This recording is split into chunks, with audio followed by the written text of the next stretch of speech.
तुम्ही पाहत आहात MCN न्यूज मराठी। नमस्कार, आपल्या सोबत आहेत जिल्हा परिषद पंचायत समिती होऊ घातलेल्या निवडणुकीचे कुकाना तसेच शिरसगाव गणातील जे उमेदवार आहेत ते इच्छुक उमेदवार आपल्या सोबत आहेत। अनिल भाऊ नाबदे पाटील, आपण त्यांच्यासोबत आज बातचीत करणार आहोत। अनिल भाऊ नाबदे पाटील यांची सुपत्नी या ठिकाणी उमेदवारी करणार आहेत, तरी त्या माध्यमातून आपण त्यांच्याशी आज चर्चा करणार आहोत। नमस्कार अनिल भाऊ, आपले सहर्ष स्वागत आहे आमच्या चॅनलमध्ये। तर आपण या शिरसगाव गणामधून आज उमेदवारी करू इच्छिता।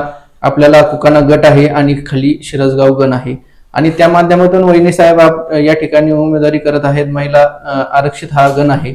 तर आपण या उमेदवारीचे आज उमेदवारी करत असताना काय ध्येय धोरण या उमेदवारीचे आपले आहेत, काय सांगाल? नमस्कार, मी अनिल विठ्ठल नामदे। सर्वप्रथम कुकाना गटातील आणि शिरसगाव गणातील सर्व शेतकरी मित्रांना, व्यापारी मित्रांना आणि कष्टकरू गोरगरीब जनतेला मकर संक्रांतीच्या हार्दिक हार्दिक शुभेच्छा प्रथम देतो मी। त्यानंतर आपल्या प्रश्नाकडे घेतो। आपण आज उमेदवारी करत आहात। या उमेदवारीचे आपल्या या गणामध्ये, या शिरसगाव गणामध्ये काय काय प्रश्न घेऊन आपण या उमेदवारी आज या रिंगणामध्ये उतरलेला आहात?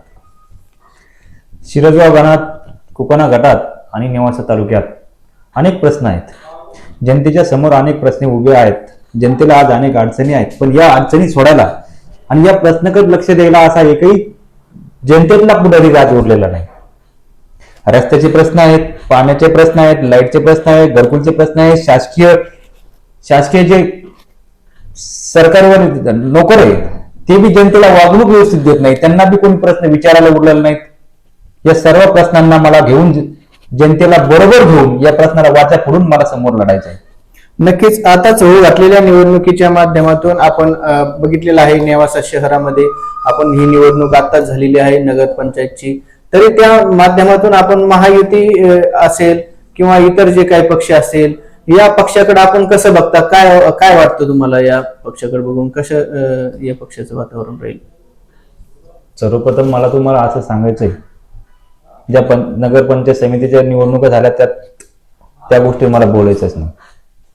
त्या फक्त जे उमेदवार निवडून आले त्यांना मी एवढ्या शुभेच्छा देऊ शकतो की मी लहान कार्यकर्ता आहे, की तुमच्या हातून चांगलं काम घडावं, तुमच्या हातून लोकांची सेवा होईल आणि तुम्ही नेवासा शहराला एक उज्ज्वल भविष्य किंवा एक व्हिजन ठेवून यापुढे काम करावे अशीच मी त्यांना शुभेच्छा देतो। आणि त्यात मला काही बोलायची इच्छा नाही। माझा फोकस फक्त कुकाना गट अथवा शिरसगाव गण या भागातील प्रश्न आणि या भागातील जनतेचे जे काही अडचणी आहेत त्या सोडण्यावर मी दादा माझं भर देतो। आपण या शिरसगाव गणामध्ये आतापर्यंत आपण जनसंपर्कामध्ये आहात, वेगवेगळ्या माध्यमातून आपण जनतेपर्यंत पोहोचलेला आहात। काय काय प्रश्न आपल्याला उपस्थित झाले आणि काय काय प्रश्न आपल्या सामोरे आलेले आहेत आणि त्याची सोडवणूक आपण आपल्या पुढील काळामध्ये कशी करणार आहोत? तुम्हाला मी सर्वप्रथम सांगितलं, रस्त्याचा भयानक प्रश्न आहे आमच्या भागात। कुठलेही रस्ते चांगले नाही, कुठेही जायचं असलं तरी रस्ते चांगले नाही। मेन शहराला जोडणारे रस्ते चांगले नाही, शेतीला जोडणारे रस्ते चांगले नाही, गाव खेडे वस्त्यावर जाणारे रस्ते चांगले नाही। हे झाले गावातील अनेक प्रश्न आहे, गटार योजना नाही, घरकुल योजना नाही, नळ पाणी नाही, लाईटचे प्रश्न, अनेक प्रश्न जनतेसमोर आज तोंड वाचून खडे, पण या प्रश्नाला कोणी वाचा फोडणार नाही। आणि या सगळ्या प्रश्नाला मी जनतेलाच माझ्या बरोबर घेऊन सगळ्या प्रश्नाला लढा देण्याची मी सुरुवात करीत आहे। त्यामुळे या सगळ्या प्रश्नाला मी नक्कीच वाचा देईन। आणि आता आपण बघू शकता की ही मागची निवडणूक होऊन ते साधारण 2.5 ते 3 वर्ष झालेले आहे। प्रशासक या निवडणूक या माध्यमातून काम बघत आहे। त्या प्रशासक माध्यमातूम कुठेतरी विकास या तालुक्याचा जिल्हा परिषद पंचायत समितीच्या माध्यमातून खुटलेला कुठेतरी दिसतोय तुम्हाला? नक्कीच ही गोष्ट नक्कीच खरी आहे। प्रशासक काम जर चालू असेल तर विकास नक्कीच फुटलेला आहे। तुम्हाला या 8 वर्षात पुढे 5 वर्ष चाललं, त्यानंतर या 3 वर्षात पुढे तुम्हाला असा विकास दिसतो? 5 वर्ष सोडून द्या हो, किती तुम्हाला 8-10 वर्षात कोणता विकास झालाय? कोणता तुमच्या स्वतःच्या जीवनात तुम्ही स्वतःला प्रश्न विचारा, आपल्या भागात काय बदल झाला, आपल्या भागाचं काय विजन आहे? तुम्ही मला एखादी नवीन काहीतरी इंडस्ट्रियल एरिया दाखवा, नवीन एखादी कंपनी दाखवा, नवीन शेतकऱ्यासाठी काही धोरणं दाखवा, नवीन शेतकऱ्यासाठी बाजारपेठ उभा केल्या त्या दाखवा, किंवा जे सरकारी कामं होते ते क्वालिटीचे होते का हे पण मला तुम्ही सांगा। एखादा जर आज रस्ता झाला, तुम्ही आज जरी वाकडी गेवरे ते नेवासा फाटक जाता, तो रस्त्याचा सध्या काम चालू आहे, किती निकृष्ट दर्जाचा रस्ता आहे, कोण गेलं त्या ठेकेदाराला काम प्रश्न विचारायला? का जात नाही? माझं म्हणणं असं आहे की आज यापुढे कोणता नेता असू द्या, पुढारी असू द्या, प्रस्थापित असू द्या, कोणी असू द्या, प्रत्येक तरुणाने त्याची स्वतःमध्ये अशी हिंमत ठेवायची आणि त्यांना प्रश्न विचारायचे. हे काम का होत नाही? तुम्ही मत मागायला येतात तेव्हा हात जोडतात, आम्ही कामं घेऊन गेलं का टाळाटाळ का करतात? तुम्ही हे काम करायला पाहिजे. आणि प्रत्येक तरुणांना स्वतःमध्ये हिंमत भरून सगळ्या प्रश्न येतात, म्हणजे त्यांना प्रश्न विचारले पाहिजे आणि त्यांच्याकडून काम करून घेतलं पाहिजे. आणि काम करतात ते उपकार करत नाही आपल्याला, ते त्यांचं एक गुंठा जमीन विकून करीत नाही किंवा ते कुठला त्यांच्या रोजाना जाऊन आपले काम करीत नाही. ते आपल्याला जे आपल्या सरकारने दिलेले निधी आहे तेच वापरून काम करतात आणि ते निधी वापरून बी ते निष्कृष्ट दर्जाचे काम करतात, म्हणजे आपलाच पैसा खातात. म्हणून त्यांना प्रत्येक शेतकऱ्यांनी प्रश्न विचारला पाहिजे. ते आमदार झाले, खासदार झाले, मंत्री झाले, ते जागीरदार नाही. तुम्हाला अधिकारी प्रश्न विचारायचं काम नाही केलं तर तुम्ही समोर गेलं पाहिजे, तुम्ही भिडलं पाहिजे, तुम्ही नडलं पाहिजे. आणि ही जागृती आम्हाला प्रत्येक तरुणात करायची आहे. निश्चितच आपण या तरुणामध्ये नवजागृती निर्माण करण्याचं काम या पुढील काळामध्ये करणार आहात. तरी कुकाना गानामध्ये आपण या ठिकाणी आज उमेदवारी शिरसगाव गानामधून आज उमेदवारी करत आहात. या शिरसगाव गानामधून आपल्या सामाजिक कार्य आपण कोणत्या पद्धतीने जनतेपर्यंत पोहोचणार आहात व जनतेला काय आवाहन करणार आहात? कोणते कोणते प्रश्न या गानामध्ये भेडसावत आहेत आपण फिरताना आणि त्याची सोडवणूक कशी करणार आहात आपण पुढील काळात? नक्कीच आम्ही जनतेसमोर राहणार, जनतेसोबत राहणार, जनतेत जाणार, जनतेचे प्रश्न घेणार आणि त्या प्रश्नाला जनते बरोबर घेऊन लढा देणार.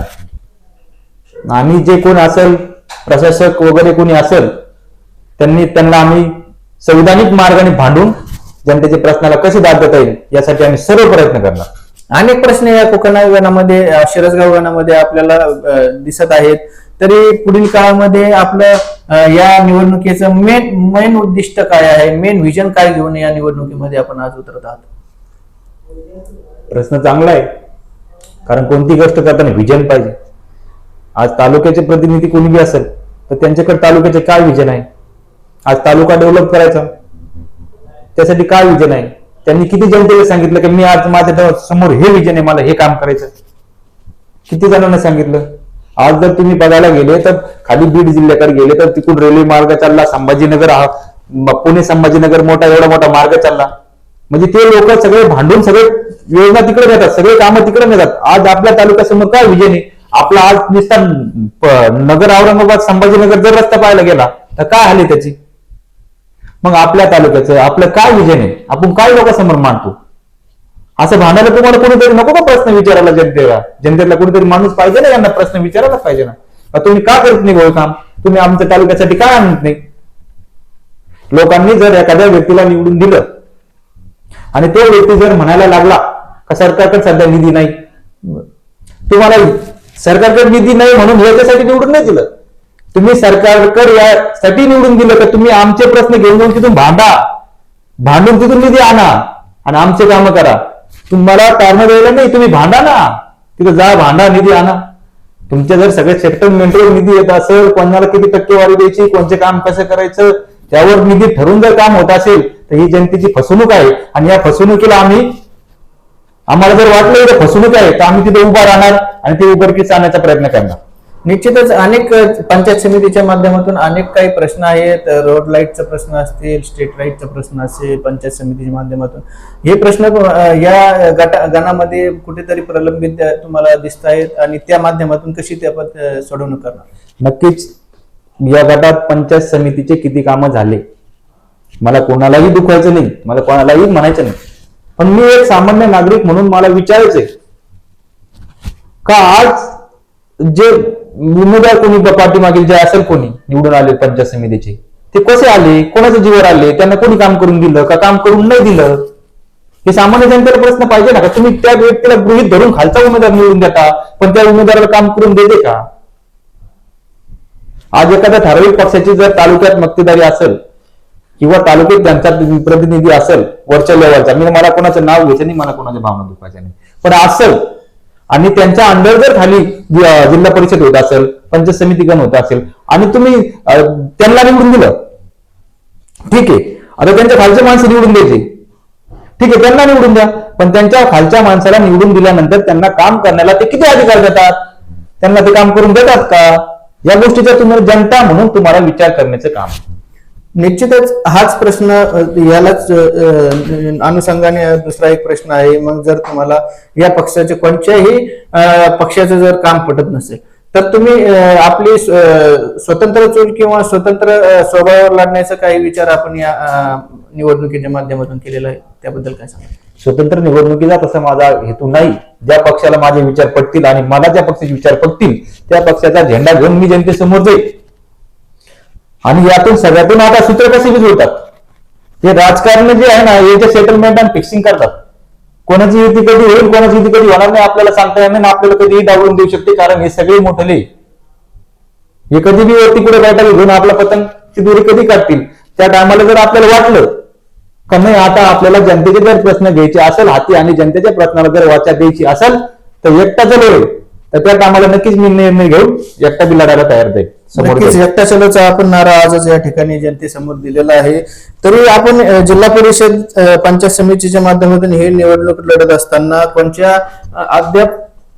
कोणत्या पक्षाची ऑफर आपल्याला अद्याप आलेली आहे किंवा कोणत्या पक्षाचे आपले श्रेष्ठींशी आपण बोलणं या संदर्भात झालेलं आहे? मी तुम्हाला पक्ष सांगू शकत नाही, पण पक्ष श्रेष्ठी साहेब बरोबर माझं बोलणं चालू आहे. ज्या पक्षाचे मला विचार पडतात त्यांचे माझे त्यांना विचार पडतात असेल पक्ष श्रेष्ठी साहेब बरोबर माझं बोलणं चालू आहे. वेळेप्रसंगी जसं जसं पुढे घडत जाईल ते चित्र स्पष्ट होत येईल आणि तुमच्या समोर येईल. आपण ही निवडणूक विशेषतः कोणत्या पक्षाविरोधात किंवा कोणत्या नेत्याविरोधात लढत आहात, त्याबद्दल काय सांगा? नाही, तसा संबंधच येत नाही. आपल्याला जनतेचे प्रश्न घेऊन समोर जायचं. आपल्याला वैयक्तिकरित्या आपलं काय संबंध कोणाच्या बरोबर जायचा, कोणाला विरोध करायचा, काही यात संबंध नाही. आपल्याला संविधानाने दिलेला अधिकार आहे. डॉक्टर बाबासाहेब आंबेडकरांनी सांगितलेलं ब्रीदवाक्य आहे, शिका, संघटित व्हा आणि संघर्ष करा. आपल्याला जिथं वाटलं का इथं काही होत नाही तिथं आपण संघर्ष करू, तिथं लोकांना बरोबर घेऊ, लोकांत जाऊ, लोकांचे प्रश्न उचलू, त्याला दात मागू. कुणालाही विरोध करायचा आपला हेतू नाही. आपण कोणाला विरोध करा इतके मोठे माणसं नाही. आपण सामान्य लोक, फाटके लोक, आपण गरगरीब कुटुंबातले लोक आहे आणि आपण कशाला कोणाला विरोध करायचा आणि इतका मोठा माणूस आहे का आपण कोणाला विरोध करायचा होता? त्या गोष्टीत आपल्याला जायचं नाही, आपण तिथे पुरणार नाही. आपल्याला फक्त सामान्य जनतेचे प्रश्न आणि त्याला उत्तर कशी भेटतील आणि ते प्रश्न कसे सुटतील यावर आपण जास्त लक्ष देणार. एखाद्या पक्षाची किंवा नेत्याची जर आपण पुढील काळामध्ये ऑफर आलीच, समजा भविष्य काळामध्ये आपल्याला ऑफर आलीच, आपली जय्यत तयारी या ठिकाणी या गणामध्ये दिसती, त्याच माध्यमातून ही जय्यत तयारी बघून आपल्याला जर कोणत्या पक्षाची जर ऑफर आली तर आपण स्वीकारणार का? नक्कीच मला त्या पक्षाचे विचार पटले आणि ते आम्हाला स्वातंत्र्य देतील तर तुम्ही भांडा शेतकऱ्याच्या प्रश्नासाठी, तुम्ही भांडा रोजगार निर्मितीसाठी, तुम्ही भांडा जिथं जिथं नागरिकांना अडचण येतील त्याच्यासाठी भांडा, आम्ही तुमच्या बरोबर उभं राहू असा जे प्रश्न आम्हाला सांगेल आम्ही त्या प्रश्न त्या पक्षाबरोबर जाणार.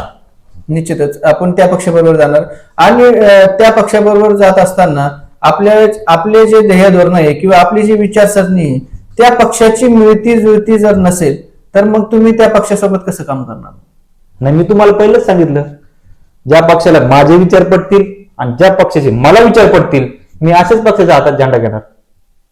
आणि आहे ना, भरपूर आहे ना, शाहू फुले आंबेडकर यांच्या विचाराचा चालणारे पक्ष भरपूर आहे. त्या पक्षाचा आपण झेंडा घेऊ, आपल्याला काही अडचण नाही ना.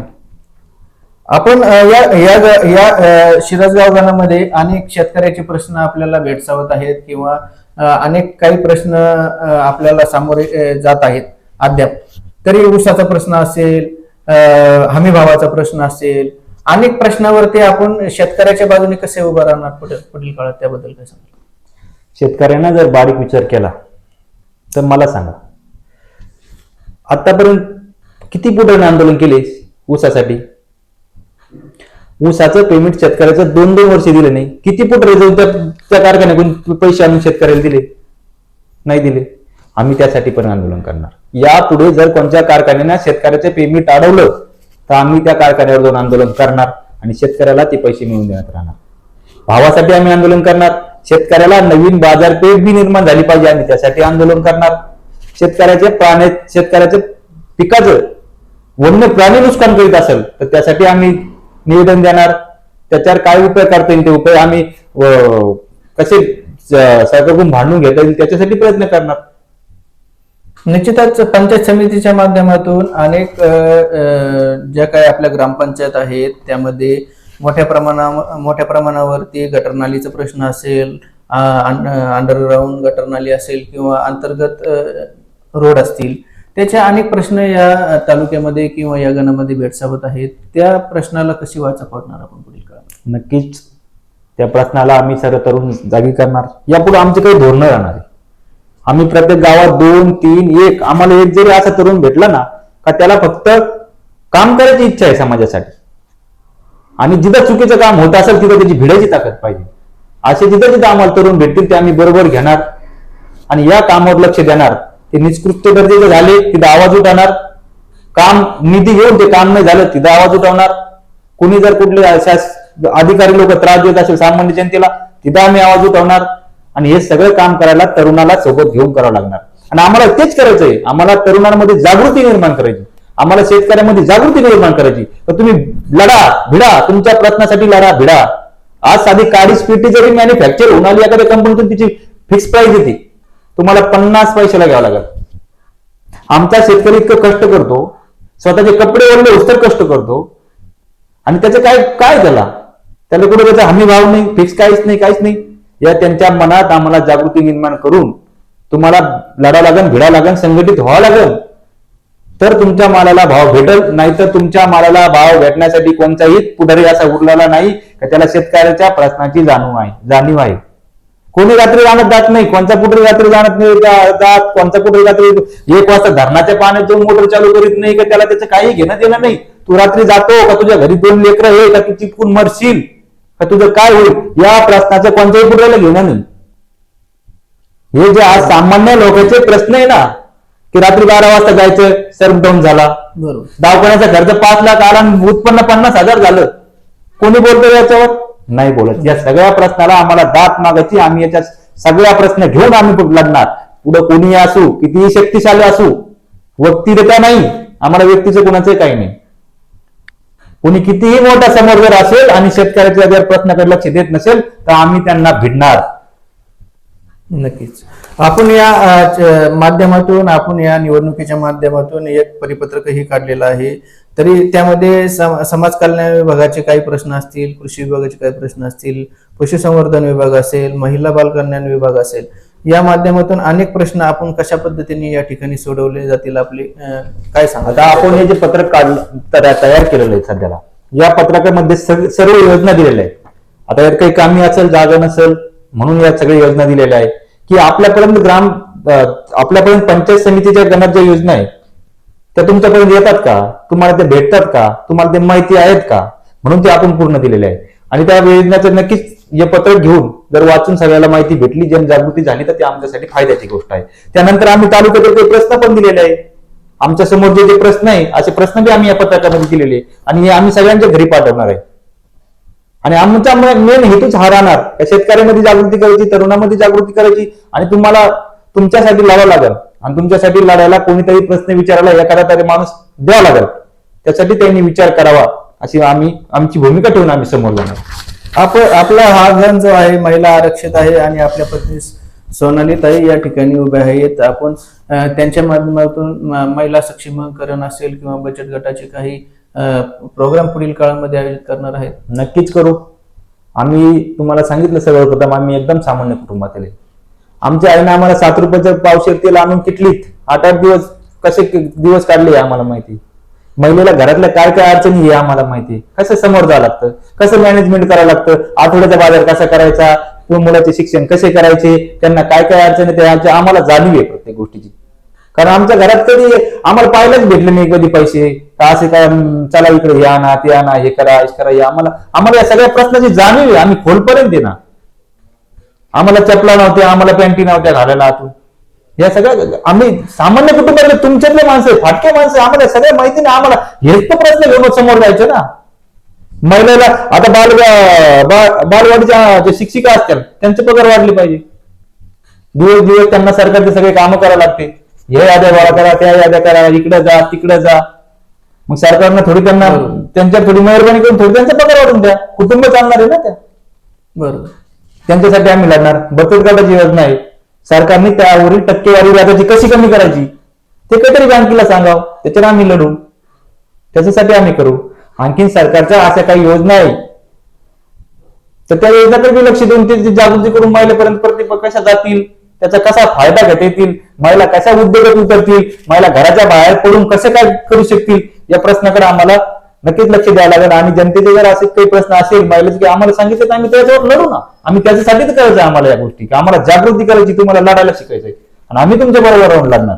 बरोबर आहे. लढा आणि संघटित व्हा असा एक संदेश आपण या माध्यमातून देत आहात. निर्णय घेतला आहे आपण की युवा पिढी आपण यापुढे घडवणार आहात. युवा पिढीला बी काय आपण आव्हान करणार आहात आणि काय त्या युवा पिढीचे पुढील काळामध्ये आपण कशा पद्धतीने काम युवा पिढीसाठी युवकांसाठी करणार आहात.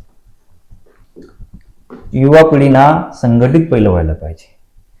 जबाबदारी कुटुंबाची प्रत्येक युवा पिढीने घेतली पाहिजे. व्यसनाची आहारी नाही गेला पाहिजे. व्यसनापासून बाजूला जाऊन देशहित, कुटुंब हित आणि समाज हित या युवा पिढीच्या मनात आम्हाला हे शब्द रुजायचे. काय? देशहित, कुटुंब हित आणि समाज हित, ह्या गोष्टी आम्हाला प्रत्येक तरुणात भिडायच्या आहे. आणि प्रत्येक तरुणाला मी तुम्हाला मौशिक सांगितलं त्या पद्धतीनं जर कोणताही राजकीय पुढारी कोणी असेल आणि व्यवस्थित काम करत जर नसेल तर खटाखट उभारून त्याला गावात आल्यानंतर प्रश्न विचारले पाहिजेत. का बाबा आमचं का काम करीत नाही, काय अडचण आहे, हे प्रश्न विचारायचं प्रत्येक तरुणाला धाडस केलं पाहिजे आणि आम्हाला ती जागृती प्रत्येक तरुणामध्ये करायची. नक्कीच आपण या माध्यमातून आपण चांगल्या प्रकारे आपण यापुढे काम करणार आहात अशा अपेक्षा या ठिकाणी आपण बाळगू. आपल्या सोबत होते अनिल भाऊ नाबदे आणि यांच्या सौविध्य पत्नी सौ सोनाली अनिल नाबदे या जिल्हा परिषद पंचायत समिती हो घातलेल्या निवडणुकीमध्ये शिरसगाव गणामधून उमेदवारी करीत इच्छित आहेत आणि त्यांचं विजन पूर्णतः आपल्या चॅनलच्या माध्यमातून त्यांनी जनतेसमोर मांडलेलं आहे आणि निर्णय केलाय. युवा पिढी लढणार, परिवर्तन घडणार अशा पद्धतीचे ब्रीदवाक्य ते घेऊन या निवडणुकीमध्ये अनिल भाऊ नाबदे यांच्या सौविध्य पत्नी सौ सोनाली अनिल भाऊ नाबदे या रिंगणामध्ये उतरलेल्या आहे. शाहू फुले आंबेडकरांचा विचारधारा या माध्यमातून आपण जनतेच्या माध्यमातून आणि जनतेमध्ये पोहोचणार असल्याचे अनिल भाऊ नाबदे यांनी आपल्याशी बोलताना सांगितले आहे. मंगेश निकम, नेवासा.